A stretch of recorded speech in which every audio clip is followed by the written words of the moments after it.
चतरा एक ऐसा ज़िला है जहाँ साहब के साथ बहुत बार आने का मौका मिला। हमारे बड़े गुरु भाई, हमारे वरेण्य गुरु भ्राता और माँ नीलामानंद इस चतरा के ज़िले के बहुत सारे स्थानों पे आ चुके हैं पूर्व में।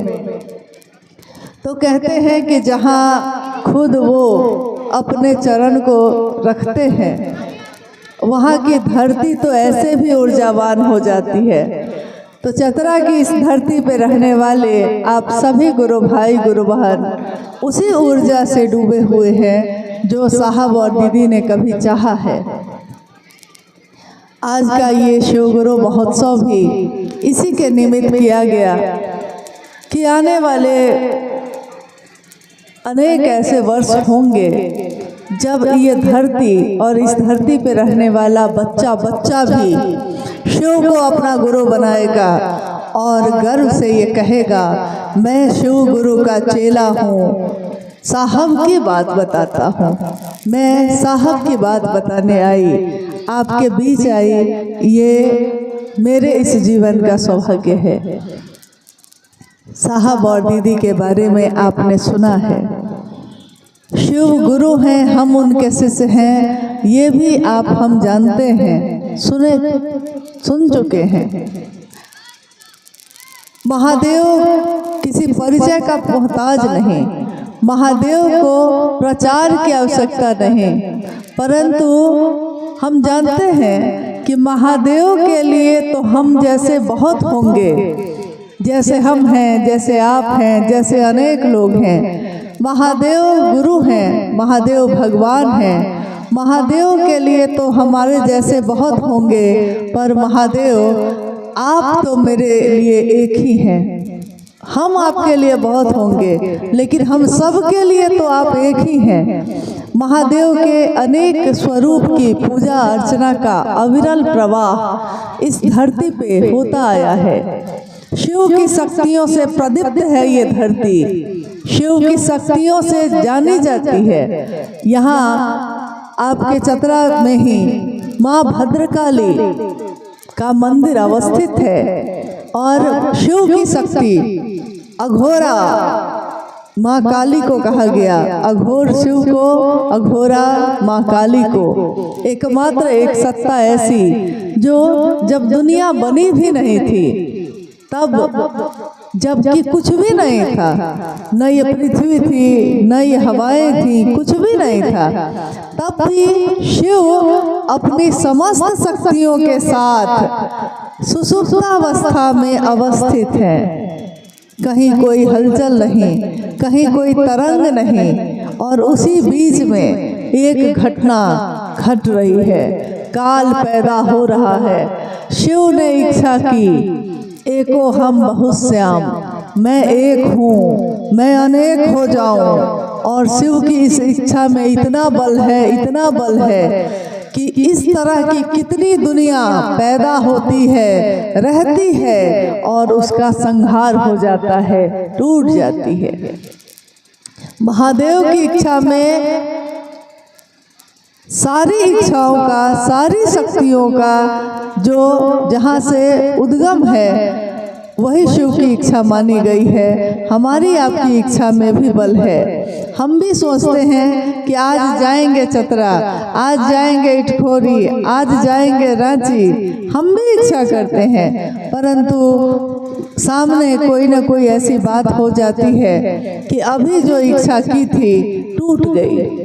हमारी इच्छा पैदा तो होती है परंतु तुरंत टूटती भी चली जाती है। शिव की इच्छा टूटती नहीं, शिव की इच्छा जो पैदा हो गई, तरंगे जो पैदा हो गई, तो फिर शिव की इच्छा में बल है, तो ये दुनिया बनी। इस दुनिया के रहने वालों ने महादेव के जितने भी स्वरूप का दर्शन किया, महादेव को उसी नाम से पुकारा। शिव ने खुद को, महादेव ने, शिव ने खुद को शिव नहीं कहा, दुनिया ने उनको शिव कहा। उन्होंने नहीं कहा कि मैं महाकाल हूँ, दुनिया ने जाना कि वो महाकाल हैं। महादेव ने नहीं कहा कि मैं देवों का देव महादेव हूँ। वो कहाँ जाते हैं कहने, वो तो चट्टानों पे बैठे निहंगी दिगंबर, चारों दिशाएं जिसका वस्त्र हो, वो महादेव बैठे हैं अघोर बनकर। दूसरों को संपत्ति और त्रैलोक की शक्ति दे देते हैं, परंतु खुद किसी चीज की कामना नहीं, स्थिर बैठे हैं और कहीं नहीं चाहते कि कोई मुझको जाने भी। लेकिन दुनिया ने जाना तो दुनिया के लोगों ने कहा कि देवी देवता तो बहुत है, लेकिन उन देवी देवताओं का भी कोई देवता अगर है तो महादेव है। गुरु शिष्य परंपरा में भी गुरु और शिष्य की जब परंपरा चली तो आदि गुरु शिव को कहा गया। शिव प्रथम गुरु हैं, प्रथम देव गुरुदेव जगत में और न दूजा कोई। गुरु पूजे सब देव न पूजे। गुरु की पूजा हो गई तो देवता को पूजा के नहीं पूजा, सबकी पूजा हो ही जाती है, उसी में हो जाती है। तो महादेव जब गुरु के रूप में हैं और हम शिष्य बन सकते हैं, तो क्यों नहीं हम महादेव को अपना गुरु बनाएं। जो गुरु का काम करता है उसी को गुरु बनाया जाता है। जो गुरु का काम नहीं करता उसको हम गुरु बनाकर क्या करेंगे। माँ दुर्गा युद्ध की देवी हैं। जब जब धरती पे महिष बढ़ा, महिष यानी महिष कहा जाता है भैंसे की जैसी बुद्धि हो जाना, तो जब जब राक्षसी बुद्धि बढ़ी उसके दमन के लिए, उसके मर्दन के लिए माँ दुर्गा का अवतरण हुआ। माँ दुर्गा शिव की शक्ति प्रकट हुई। तो दुर्गा महिष बुद्धि का मर्दन करती हैं, परंतु वो गुरु का काम नहीं करती हैं। माँ काली अघोरा है, लेकिन वो गुरु का काम नहीं करती। गणेश प्रथम पूज्य हैं, परंतु वो गुरु का काम नहीं करते।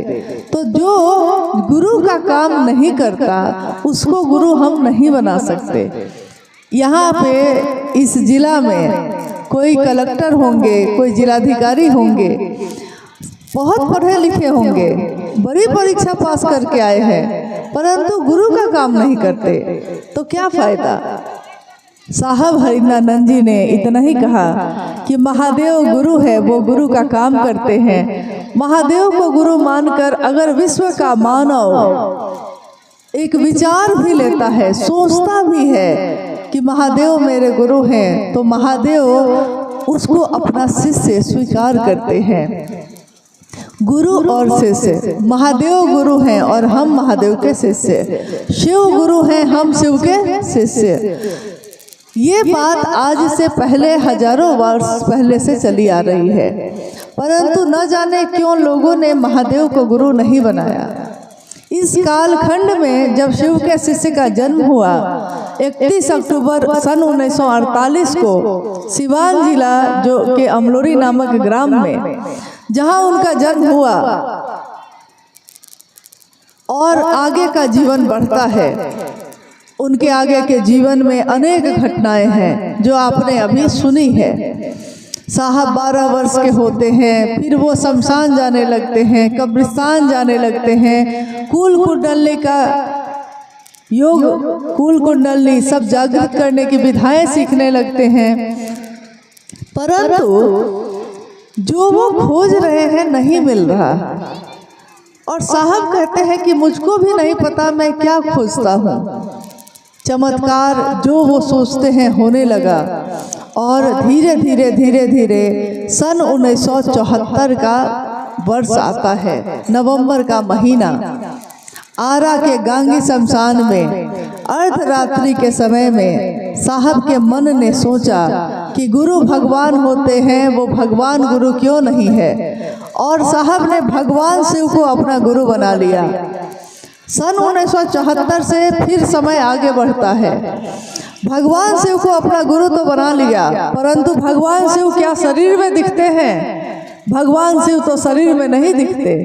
तो साहब के मन में अब धर्म संकट पैदा होता है कि मैंने आज तक जिसको भी गुरु बनाया वो शरीरधारी गुरु था। कोई बिना शरीर के नहीं था, और आज मैंने बिना शरीर में दिखे शिव को अपना गुरु बना लिया है। क्या पता यहाँ भी सच्चाई है कि नहीं, क्या पता यहाँ भी कोई छल है कि क्या है मामला। लेकिन हुआ ये कि जब उन्होंने शिव को गुरु बना लिया तो पिछले 14 वर्षों में उन्होंने जितने भी काम किए थे सब कामों को छोड़ दिया। स्वाभाविक है कि अब कोई कर्मकांड नहीं कर रहे, अब कोई पूजा नहीं कर रहे, अब कोई मंत्र का जप नहीं कर रहे, तो मन अकबका रहा है, मन व्यथित हो रहा है कि मैं कुछ भी कर नहीं रहा हूँ तो मुझको मिलेगा कैसे। आज तक अध्यात्म ने कहा कि करोगे तब मिलेगा, कृपा शब्द का प्रयोग किया। आप गौर करिएगा कि शिव शिष्यता में पहली बार दया शब्द का प्रयोग किया गया। आज तक कहा गया कि कृपा होगी तब न मिलेगा, लेकिन साहब हरिंद्रानंद जी ने कहा कि महादेव की दया होगी तो क्या ऐसा है किम न सिद्धते भूतले, इस भूतल पे ऐसा क्या है जो नहीं मिलेगा। और उन्होंने पहली बार कहा दया मांगो उस शिव से। महादेव को गुरु बनाकर हम सबसे पहला काम क्या करते हैं?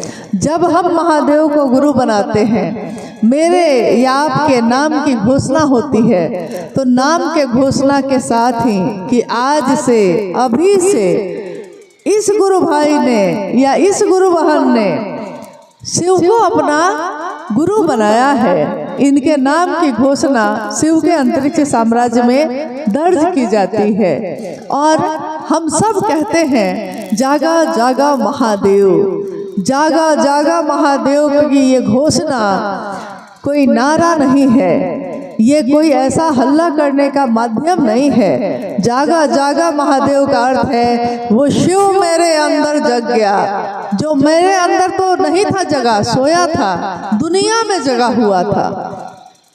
साहब ने यही तो देखा था कि महादेव जगा हुआ है और लोग सोए हुए हैं। लोग धरती के लिए तो जगे हुए हैं, लेकिन महादेव के लिए जगे हुए नहीं हैं। तो ये बात जिस दिन पहली बार हमारे जीवन में होती है, उसके बाद हम महादेव को अपना गुरु बनाते हैं। एक विचार मेरे मन में प्रवेश करता है। मन कहाँ है? आपसे अगर पूछा जाए कि मन कहाँ है, तो आप क्या बताइएगा? मन कहाँ है? दिख रहा है इस आँख से? इस आँख से तो मन नहीं दिखाई दे रहा।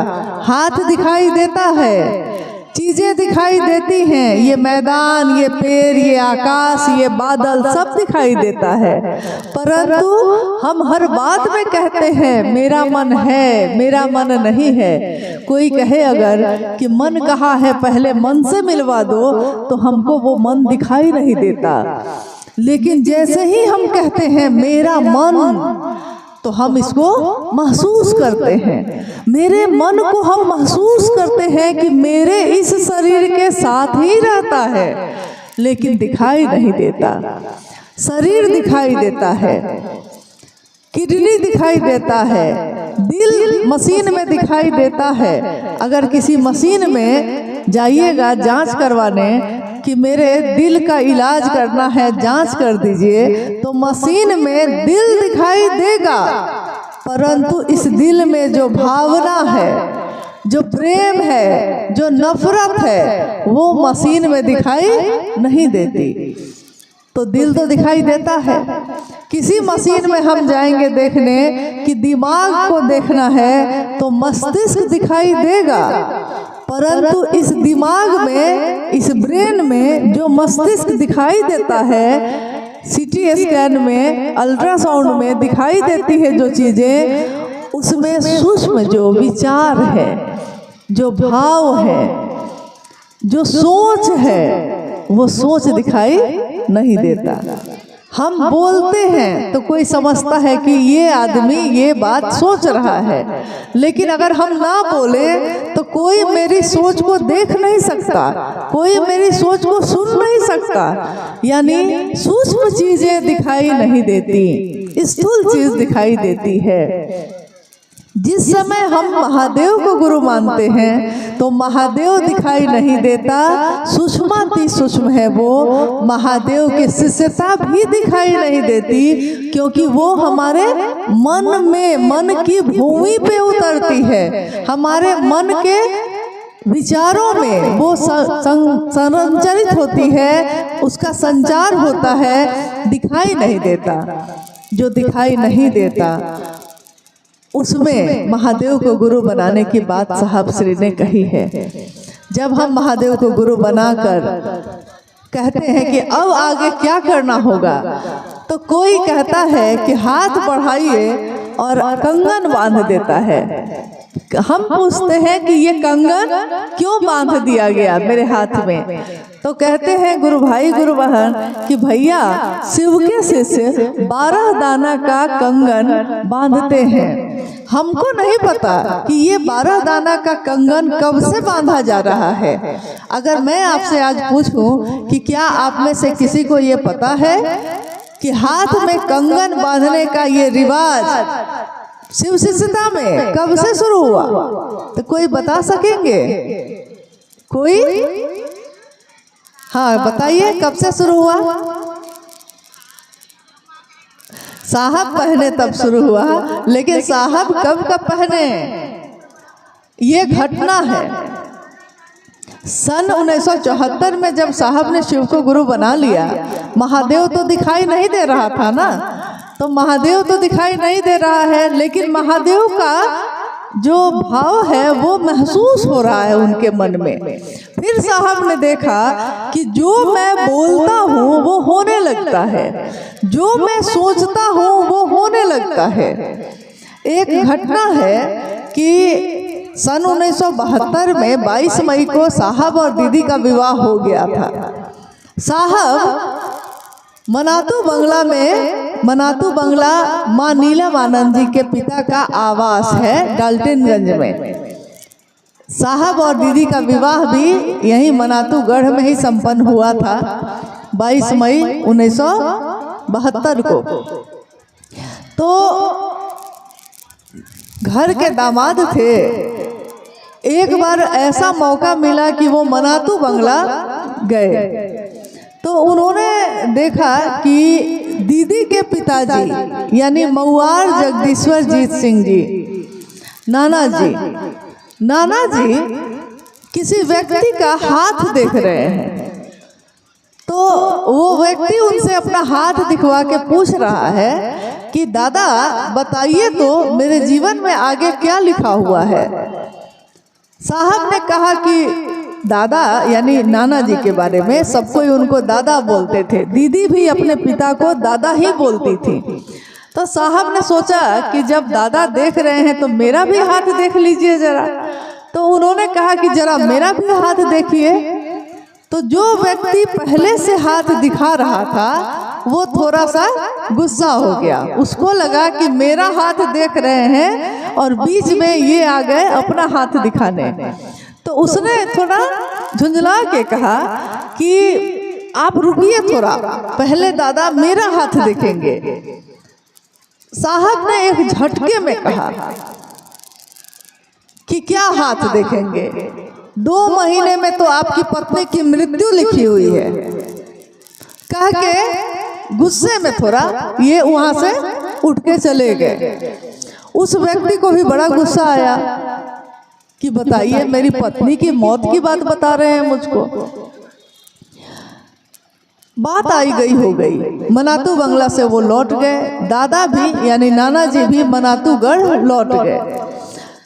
3 महीना 3-3.5 महीना के बाद साहब अपने ससुराल मनातू गए।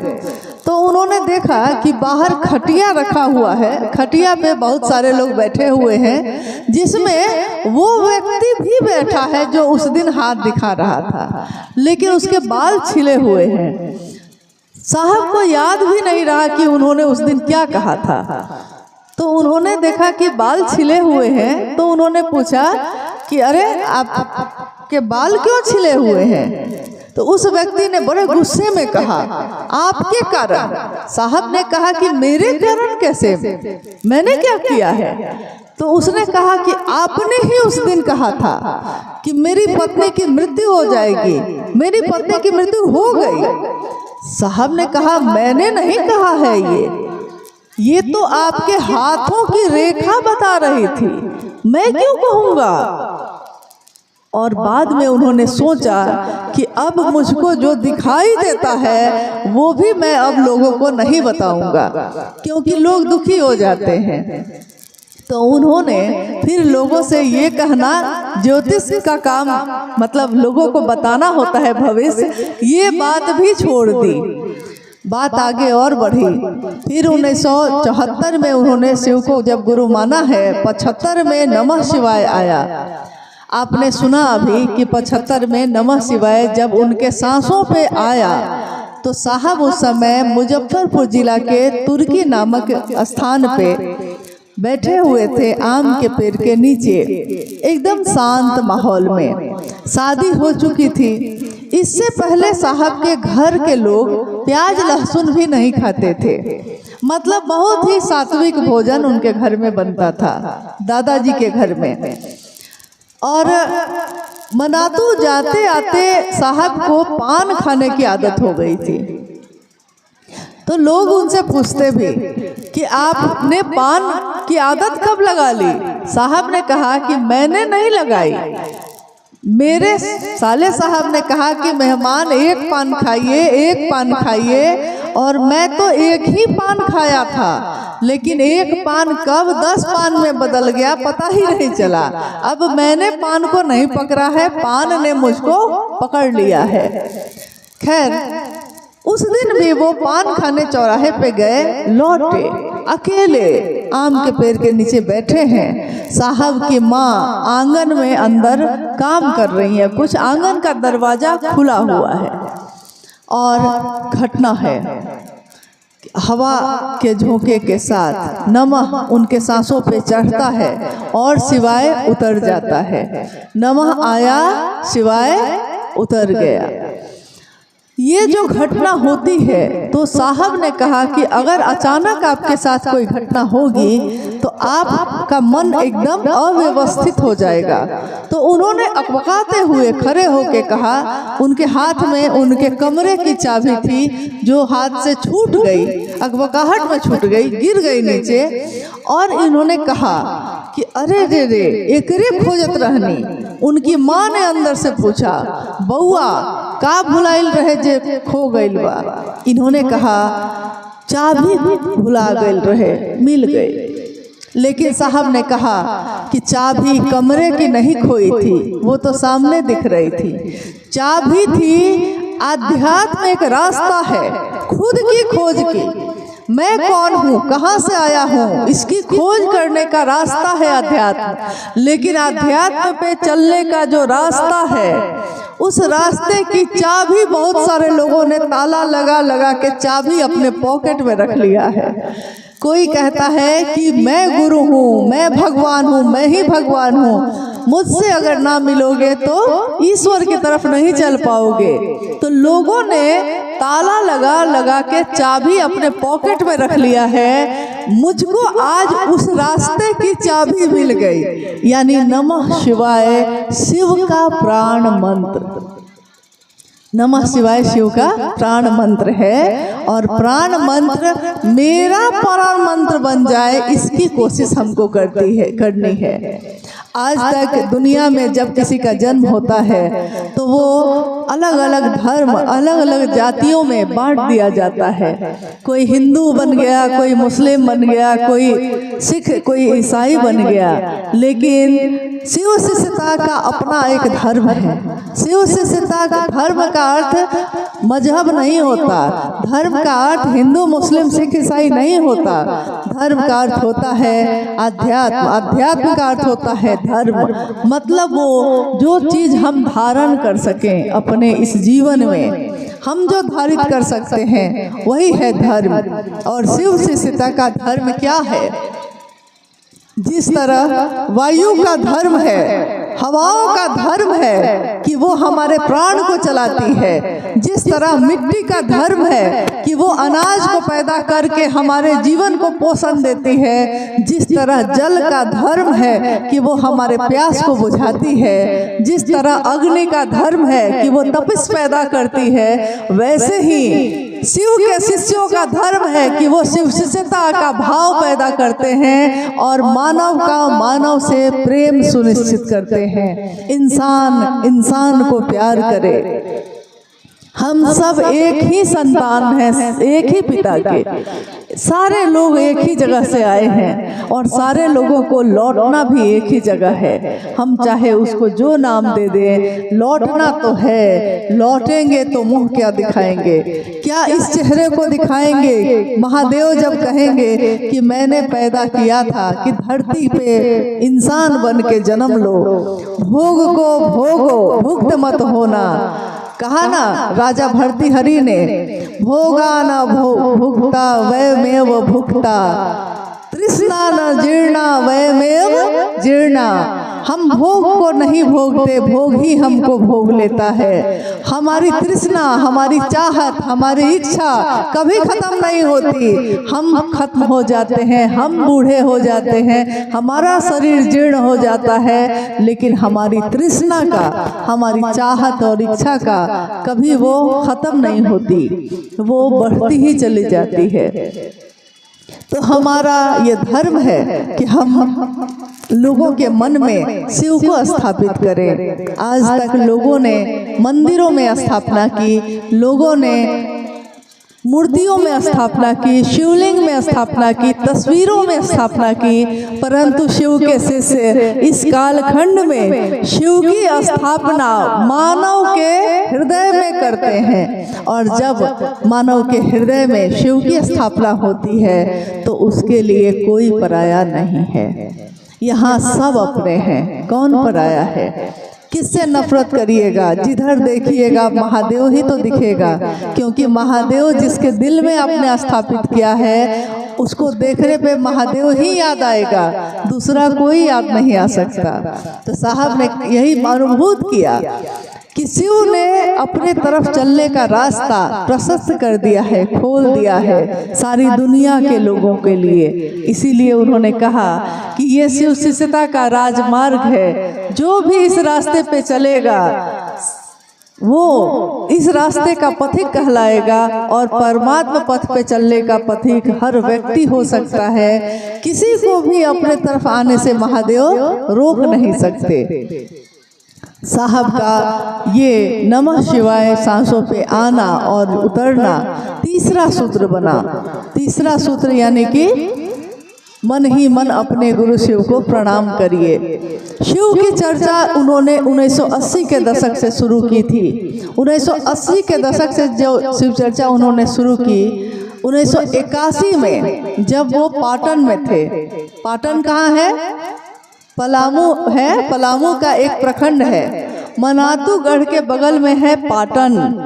पाटन में उस समय साहब रह रहे थे। तो उन्होंने माँ नीलम आनंद जी से कहा कि नीलम, मैं सोचता हूँ कि एक रुद्राक्ष का दाना मैं धारण करता हूँ। तो पहले उन्होंने बहुत दिनों तक एक दाना रुद्राक्ष का अपने हाथ में धारित किया। 1980 की बात कह रहे हैं। उसके कुछ समय के बाद उन्होंने सोचा, साहब ने सोचा कि शिव अपनी रुद्रात्मिका शक्ति से जाने जाते हैं।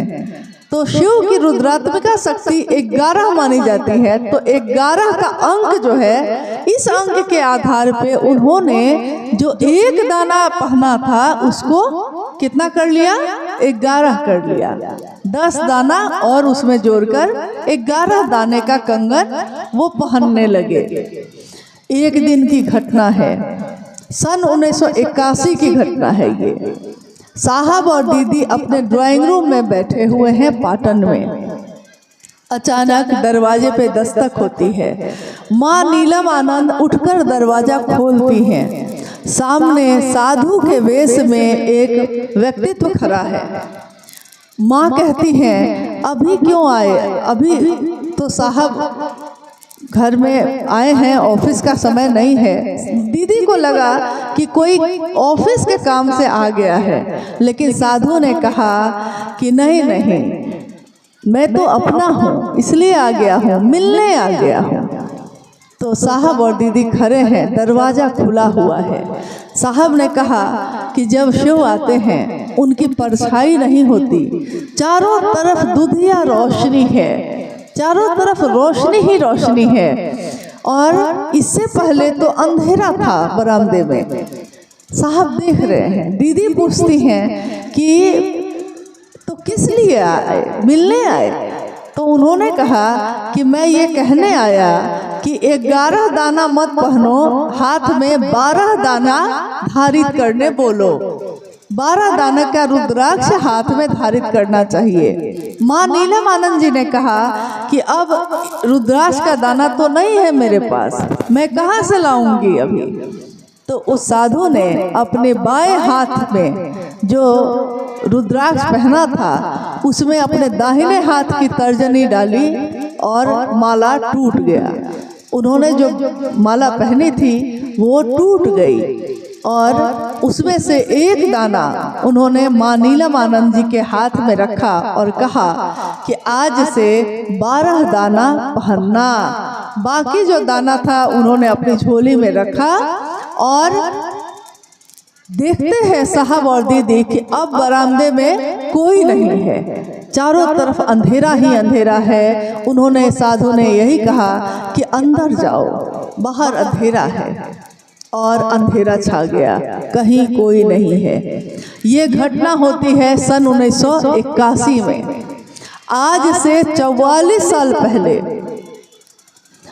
1981 के उस घटना के बाद से साहब ने हाथों में 12 दाने का कंगन पहनना शुरू कर दिया। 1982 में वो पाटन से मधेपुरा आए। मधेपुरा आने के बाद उन्होंने लोगों से कहना शुरू किया कि मेरे गुरु शिव हैं, आप भी शिव को अपना गुरु बना लीजिए। लोगों ने कहा, हाकिम आप कौन सी नई बात कह रहे हैं, ये बात तो हम लोग को पहले से पता है। मैंने अपने बचपन में देखा था कि मेरे नानी के घर जब हम लोग जाते थे और आपके भी घर परिवार में ऐसा होता होगा, तो मैंने देखा था कि जो घर के बुजुर्ग होते थे वो शाम होते ही दिया जलता था और शाम होते ही वो रामायण, महाभारत, शिव पुराण, गीता, कुछ भी, कोई भी किताब लेकर घाट पे बैठ जाते थे और घर के आसपास के लोग जुटकर सुनते थे। तो लेकिन साहब ने कभी शास्त्रों का अध्ययन नहीं किया था उस समय तक। 1982 में जब उन्होंने ये बात कही तो उन लोगों ने कहा कि ये बात तो शास्त्रों में लिखी हुई है, रामचरितमानस में भी लिखा है, महाभारत में भी लिखा है, पुराणों में भी लिखा है, तुम त्रिभुवन गुरु वेद बखाना, तुम त्रिभुवन के गुरु हो, वेद बखान कर रहे हैं। संभवे गुरुवे नमः, शंभु तुम गुरु होने के कारण तुमको प्रणाम करते हैं, संभवे गुरुवे नमः। तो शिव के शिष्य तो कितने आए, पहले भी आए, शिव महापुराण में उनके नामों का जिक्र है। परंतु आप जो ये कह रहे हैं ये तो किताब की बात नहीं लग रही है। साहब ने कहा, मैं नहीं कहता सुनी सुनाई, मैं कहता आँखन देखी, मेरी आँखों से जो मैंने देखा है वही मैं आपको कहता हूँ, मैं सुनी सुनाई बात नहीं कह रहा। लेकिन अगर आप कहते हैं कि किताबों में लिखा हुआ है ये, तो आश्चर्य की बात है कि इतने दिनों से लोगों ने शिव को अपना गुरु क्यों नहीं बनाया। और पहली बार साहब ने किताबों को अपने घर में मंगवाया, पढ़ा, तब उन्होंने पढ़ा कि ये सारी पंक्तियाँ उन शास्त्रों में लिखी हुई थी। अब साहब को और आश्चर्य हुआ कि जब ये चीज़ें लिखी हुई थी तो लोगों ने महादेव को अपना गुरु क्यों नहीं बनाया। उन्होंने लोगों से कहना शुरू किया। माँ नीलमानंद और साहब ने यही कहा कि मैं और क्या दे सकता हूँ आपको। कोई किसी की मदद करता है तो कोई ठंड का समय है तो कंबल बांट देता है, कोई भूखा है तो भोजन करा देता है, लेकिन कोई ऐसा नहीं है जो शिव का सानिध्य देने की बात करता हो। कोई ये क्यों नहीं कहता कि तुम्हारे हाथों में ये ताकत है, महादेव ने दी है ये ताकत है कि तुम खुद अपने जीवन को चलाने के लिए कमा सकते हो, खा सकते हो, तुम दूसरों को भोजन करा सकते हो। कोई महादेव का साथ नहीं देता। अगर महादेव का साथ मिलता है तो हमारा मन सबल होता है। साहब की पंक्ति को याद करिए, उन्होंने क्या कहा? उन्होंने कहा कि मैं नहीं जानता शिव के बिना इस दुनिया की दशा और दिशा क्या होगी, परंतु यह मैं जानता हूँ कि शिव के साथ मानवता सबल होगी, सुवासित होगी, सक्षम होगी। ये मैं जानता हूँ। इसीलिए उन्होंने सारे लोगों को एक ही संदेश दिया कि शिव का साथ लीजिए। आदमी का साथ लेकर रह जाइएगा तो शायद वो आपको धोखा दे दे, शायद वो अपने पीछे घुमाने लगे, परंतु महादेव का साथ लीजिएगा तो महादेव अपने जैसा बनाते हैं। शिव का दान करते हैं, शिव अपनी शिष्यता के भाव से भर देते हैं। कोई गुरु अपने शिष्य को अपने जैसा ही बनाता है।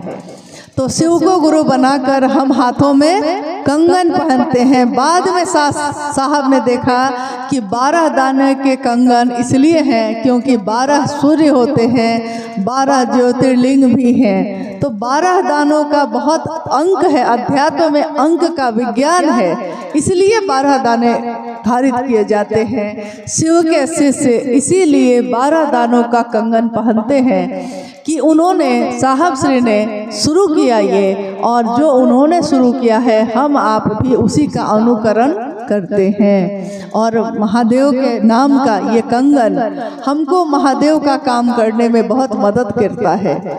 जब हम किसी से कहते हैं शिव को अपना गुरु बना लीजिए तो उसका ध्यान हमारे हाथ के कंगन पे चला जाता है। वो कहता है कि आपने कंगन क्यों पहना है, ये रुद्राक्ष क्यों पहना, क्या आप साधु हैं?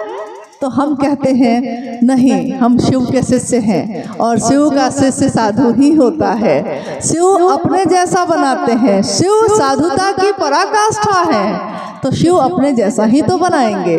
तो हमको एक कारण मिल जाता है, एक माध्यम मिल जाता है शिव की चर्चा दूसरों से करने के लिए।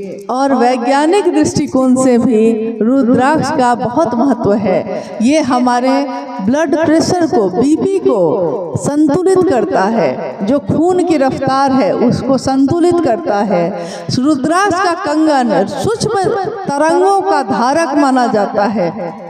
सूक्ष्म तरंगे जो हवाओं में हैं, जो सकारात्मक है, हमारा शरीर उन तरंगों को ग्रहण करता है रुद्राक्ष के दानों के द्वारा। तो हर तरीके से ये पहनना हमारा सफल ही करता है, हमारा शुभ ही करता है। तीनों सूत्रों को करना महादेव के तरफ चलने में मददगार साबित होता है। आइए हमारे साथ जो गुरु भाई बैठे हैं मनीष जी, इनके पास कुछ जिज्ञासाएं हैं, हम लोग उन जिज्ञासाओं पे भी बात करते हैं। चतरा की ये धरती साहब और दीदी के आगमन से पहले भी बहुत बार प्रकाशवान हो चुकी है, और मुझको लगता है कि साहब और दीदी की उपस्थिति को हमारा आपका मन आज अनुभूत कर रहा है, क्योंकि उन्होंने कभी भी शिखर के शासन का विरोध किया। उन्होंने कभी नहीं कहा कि कोई शिखर पे बैठ जाए और सब पे शासन करे। उन्होंने कहा कि जो सामान्य लोग होते हैं, जो अति सामान्य होते हैं, वही शिव के गण हैं, वही शिव के लोग हैं। शिव गणाधिपति भी कहे जाते हैं। शिव का आभूषण, शिव की सुंदरता उनके गणों से है, उनके लोगों से है, ना ये पंडाल से है, ना ये मंच से है, ना ये किसी चीज के ऐश्वर्य से है। शिव अपने गणों से ही सुशोभित होते हैं। तो शिव चर्चाओं में भी शिव के गण ही शामिल होते हैं। कुछ शरीरी होते हैं और बहुत सारे अशरीरी भी होते हैं। आइए हम लोग जिज्ञासाओं पे भी बात करते हैं।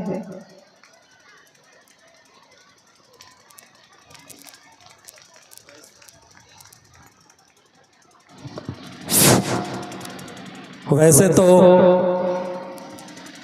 दीदी की मुख से निकली एक एक बातें, जो भी जिज्ञासाएं आई है उन सब का समाधान उनकी बातों से हमारे आपके बीच आ गया है। लेकिन फिर भी कुछ जिज्ञासाएं हैं जिनको मैं मंच से रखूंगा और दीदी आपकी जिज्ञासाओं का समाधान करेंगी। सबसे पहली जिज्ञासा है चतरा दिल से यूट्यूब चैनल की ओर से, शिव गुरु बनाने में मांसाहारी भोजन वर्जित क्यों नहीं है? अच्छा YouTube से जिज्ञासा आने लगी, बताइए। आदमी कम है जिज्ञासा करने के लिए। खैर, जिज्ञासा ये है कि शिव की शिष्यता में मांसाहार को छोड़ने पे बात क्यों नहीं की जाती। अभी मैंने आपसे कहा कि जब गुरु शिष्य परंपरा की बात भी हम करते हैं तो शिव गुरुओं के गुरु हैं, शिव सदगुरुओं के गुरु हैं। देवताओं के गुरु माने जाते हैं बृहस्पति, शिव बृहस्पति के भी गुरु हैं, यानी देवताओं के गुरु के भी गुरु कौन है? महादेव हैं। लेकिन अद्भुत बात है कि महादेव राक्षसों के गुरु के भी गुरु हैं। मतलब राक्षसों के गुरु है शुक्राचार्य, शिव उनके भी गुरु हैं।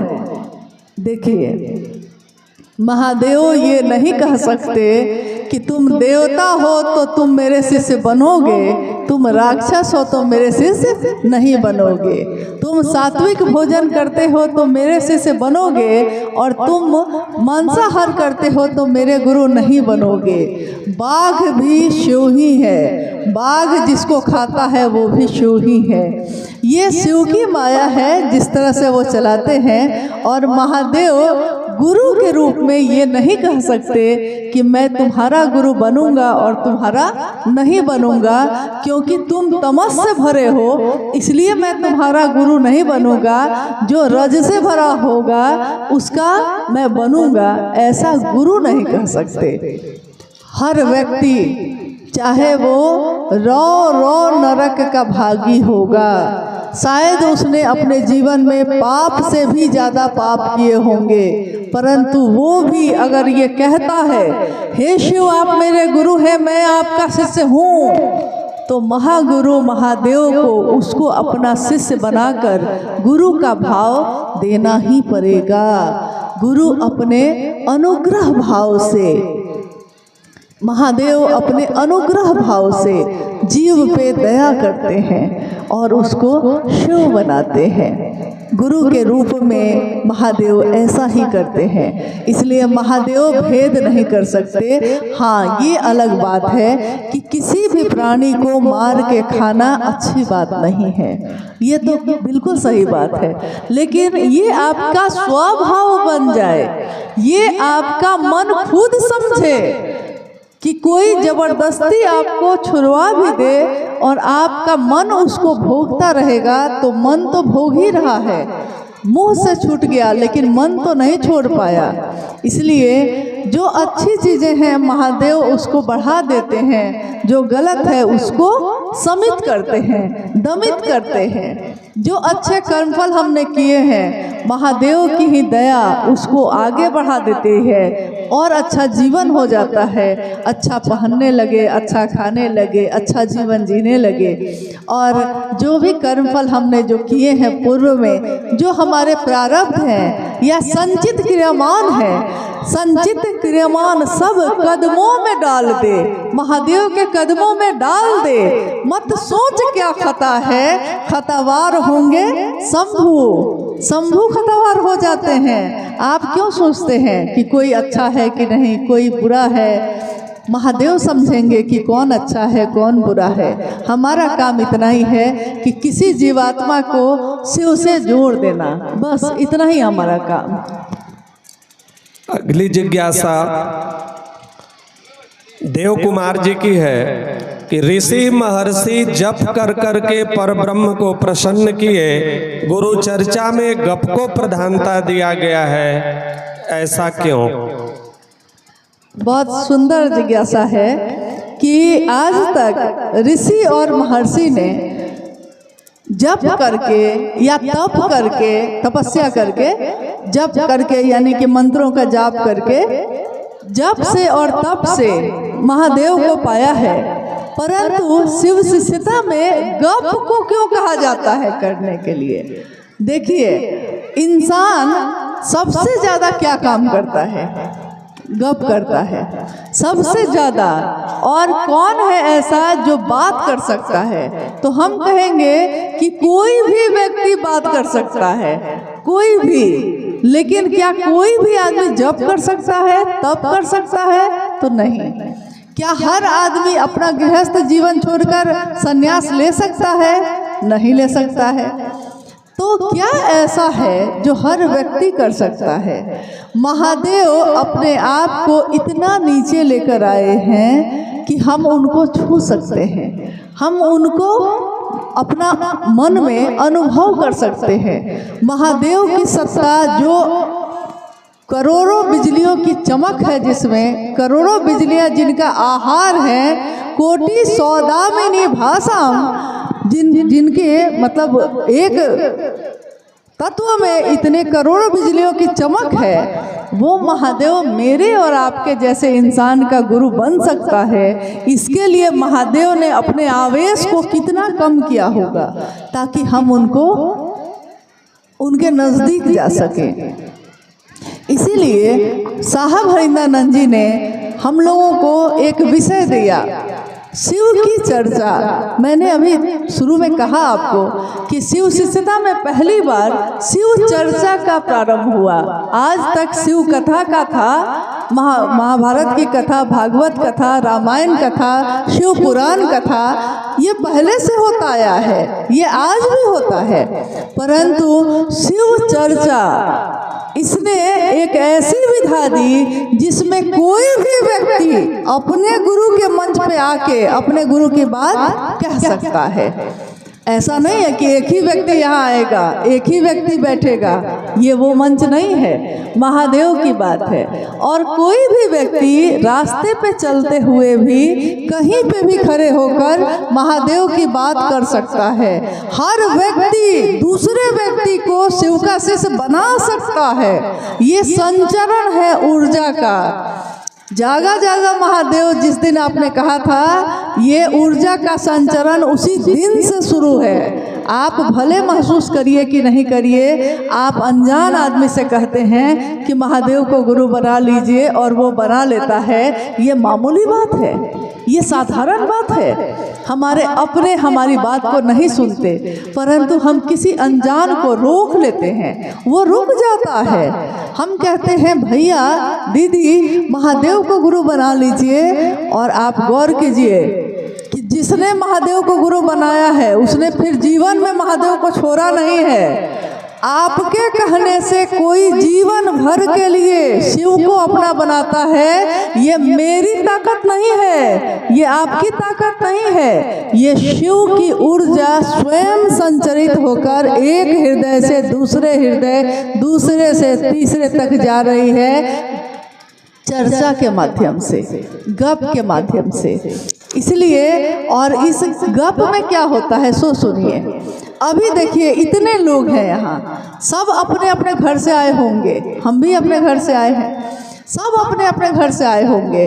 आते समय तक हो सकता है मन में बहुत तरह की बात आपके रही होगी, लेकिन जब आप बैठ गए, हम बैठ गए, हमको नहीं याद है, किसी की याद नहीं आ रही, अभी किसी की याद नहीं, किसी का दुख नहीं याद, किसी का सुख नहीं याद, किसी की महल नहीं याद है, किसी की झोपड़ी नहीं याद है, किसने मुझको क्या कहा, किसने मुझसे क्या नहीं कहा, कुछ भी याद नहीं है। इसीलिए शिव चर्चा को यानी गप को ध्यान की अनुपम विधा कहा गया। ध्यान यानी जो महर्षि ऋषियों ने वर्षों जप करके तप करके पाया है, शिव शिष्यों ने गप करके पाया है, महादेव को पाया है गप करके, बात करके, शिव चर्चा करके। गली गली में शिव की चर्चा हो रही है। जे कहियो शास्त्रों पुराणों न पढ़ ले, अरे जिसने कभी शास्त्र और पुराण पढ़ा ही नहीं, हिंदी अंग्रेजी नहीं, मतलब हिंदी और अंग्रेजी भी नहीं आती है। अंग्रेजी के दूर की बात है, हिंदी भी पढ़ने नहीं आता है बहुत लोगों को, लिखने नहीं आता है। इतने लोग आज भी अनपढ़ हैं भारत देश में। परंतु जिसने कभी शास्त्र पुराण नहीं पढ़े, जिसने कभी हिंदी अंग्रेजी नहीं पढ़ी, वो चर्चा धुरझार करे छे 12 महीने में, मतलब 12 महीना वो चर्चा धुरझार करता ही रहता है। लोग सुनते हैं, खड़े हो जाते हैं, कौन बोल रहा है? तो पता चलता है कि वो जो दीदी है ना, अच्छा वो छोटा सा घर जो है, अरे जो खेत में काम करती है, उसको आता है इतना बोलने। बताइए किसने आपको सिखा दिया? शिव चर्चा करना आपके मन से, आपके मुख से बात निकलती ही चली जाती है, खत्म ही नहीं होती। ये कौन है जो आपके अंदर से बोलता है? ये कौन है जो आपके अंदर से बोली हुई बात को सुनकर दूसरों को रुक कर सुनने के लिए विवश करता है? ये कौन है? इसलिए शिव शिष्यता में गप से हमने पाया, ध्यान को भी पाया, ध्यान की अनुपम विधा को भी पाया, स्वस्फूर्त जागरण पहले सूत्र में होता है वो भी पाया, और शिष्यता का भावांतरण हो जाए, शिष्य भाव मेरा स्वभाव बन जाए, इसको भी तीसरा सूत्र करके पाया। महादेव को प्रणाम हमारा मन करता है, मन ही वो साधन है, इसको पाया। इसलिए शिव शिष्यता में साहब ने गप की प्रधानता दी। इस गप में जप भी हो रहा है, तप भी हो रहा है। अब बताइए तप 5 घंटे से आप लोग बैठे हैं, हम लोग भी बैठे हैं, 5 घंटे से बैठे हैं एक ही जगह, उठ नहीं रहे हैं, जा नहीं रहे हैं। तप और क्या होती है? तपस्या और क्या होती है? बैठे हैं सो बैठे हैं, धूप में बैठे हैं। ठंड भी अभी नहीं है, अब होगी थोड़ी देर बाद। धूप में गर्मी है, बहुत ठंडक नहीं है, परंतु तपस्या ही तो है ये। जब रांची में प्रभात तारा मैदान में 17 जनवरी 2016 को शिव गुरु महोत्सव हुआ था, तो 17 जनवरी को शिव गुरु महोत्सव था, 16 जनवरी की रात में हम लोग मैदान में गए देखने। तो हमने देखा कि बहुत सारे लोग एक दिन पहले ही रात में ही पहुंच गए हैं। तो गुरु बहनों को हम लोगों ने कहा कि आप लोग कहीं जाके रुक जाते, ठंड थी बहुत ज़्यादा, 16 जनवरी की रात है तो ठंड होगी ही होगी, रांची में तो ठंड रहती ही है। तो मैंने उन लोगों से अनुरोध किया कि आप लोग कहीं जाके रुक जाइए, ठंड है, ठंड लग जाएगी। तो गुरु बहनों ने मुझसे जो कहा उस दिन, लौटकर मैंने साहब को कहा, अगले दिन साहब उस कार्यक्रम में जाने वाले थे। गुरु बहनों ने कहा कि हम लोगों के जीवन के लिए साहब ने अपने जीवन को तपा दिया, जीवन की आहुति दे दी और इतनी बड़ी तपस्या की, और कल मेरे साहब इस मैदान में आने वाले हैं। तो हम लोग रात भर भी तप नहीं कर सकते हैं, हम लोग यहीं बैठे रहेंगे, हम लोग कहीं नहीं जाएंगे। देखिए तप और क्या होता है, मेरा मन, मेरा भाव जहाँ जाके ठहर जाता है, जहाँ जाके हमको ईश्वर की अनुभूति होती है, जहाँ जाके मेरा मन महादेव का सानिध्य पाता है, वही न तप है, वही न जप है। इसलिए महादेव की शिष्यता में शिव चर्चाओं का प्रचलन बहुत तेजी से है और बढ़ रहा है। जिज्ञासा को 1 सेकंड के लिए रोकते हुए एक आवश्यक सूचना आई है। ग्राम सलगी निवासी अस्ति कुमारी खो गई है बच्ची। अगर किसी भी गुरु भाई गुरु बहना के इर्द गिर्द हो तो कृपया कर उस बच्ची को मंच तक लाएं। अस्ति कुमारी ग्राम सलगी की है। अगर आपके इर्द गिर्द अगल बगल कहीं भी दिखे तो उसे मंच तक लाने का कष्ट करें। और जो भी गुरु भाई गुरु बहना बतौर वॉलेंटियर के रूप में कार्यरत हैं, वो भी थोड़ा बारीकी से इस पर ध्यान दें। चलिए अगली जिज्ञासा की ओर। यह जिज्ञासा गुरु भाई मुरारी जी का है। शिष्यानुभूति में चर्चा है कि मात्र गुरु की दया लौकिक और पारलौकिक मनोरथों को पूर्ण करती है, कैसे? देखिए, मात्र गुरु की दया सूरज की गर्मी को कुछ सेकंड में ही कम कर दिया। सूरज को भी बुरा लग गया। अभी जब बोले ना कि धूप है, गर्मी है, देखिए आपने महसूस किया इस बात को? अभी तुरंत हुआ है ये। हाँ, तो शिव गुरु की दया, ये जिज्ञासा है, शिव गुरु की दया हमारे लौकिक और पारलौकिक मनोरथ को स्वतः सिद्ध करती है। कैसे? लौकिक मनोरथ क्या क्या होते हैं? तो साहब ने हमेशा कहा कि गोरी तेरा आंचल कितना।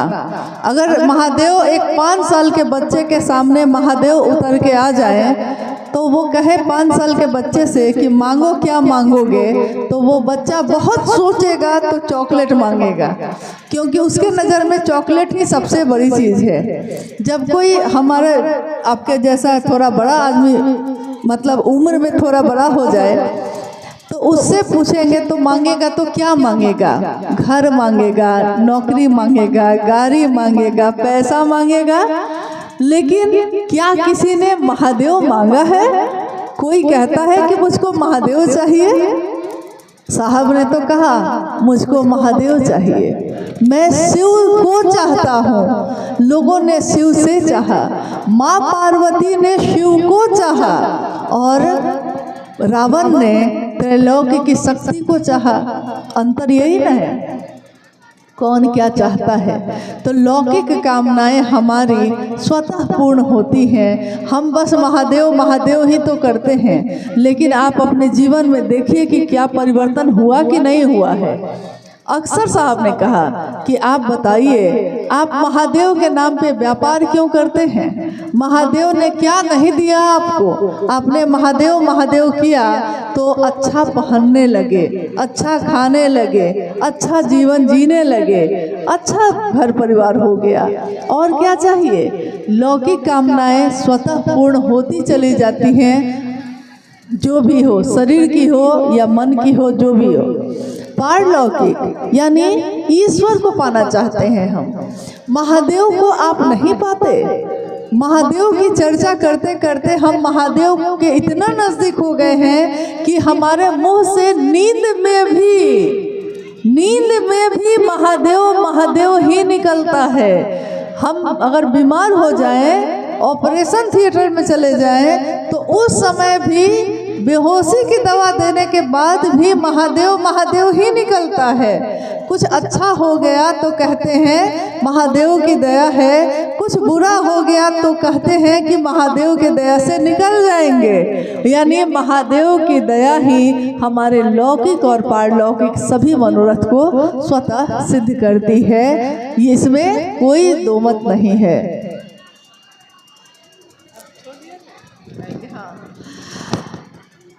आज का ये शिव गुरु महोत्सव जो यहाँ के चतरा के सभी गुरु भाई गुरु बहनों ने अथक परिश्रम से आयोजित किया और यहाँ के कार्यकर्ताओं ने भी हमारे आपके सही ढंग से बैठने उठने की व्यवस्था की।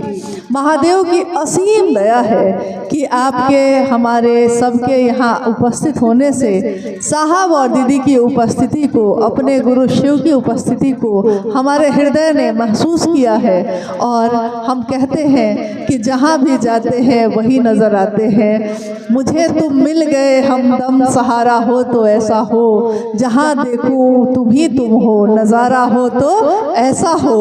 मुझे तुम मिल गए हमदम, मुझे महादेव मिल गए, साहब और दीदी मिल गए, तो हर तरफ वही चीज़ दिखती है, वही नज़ारा दिखता है। आप सब यहाँ आए, आपने बहुत संयमित ढंग से इस कार्यक्रम को सही ढंग से आयोजित करने में अपना योगदान किया। आप सभी के चरणों में मेरा प्रणाम है, आप सबको मेरा प्रणाम। शिव गुरु कारवां के माध्यम से हमसे जुड़ने वाले, हमें देखने वाले आप सभी से मेरा अनुरोध है कि हमारे वीडियो को लाइक करें, शेयर करें और हमारे चैनल को सब्सक्राइब करें। मिलते हैं आपसे अगली वीडियो में। आप सबके चरणों में मेरा प्रणाम।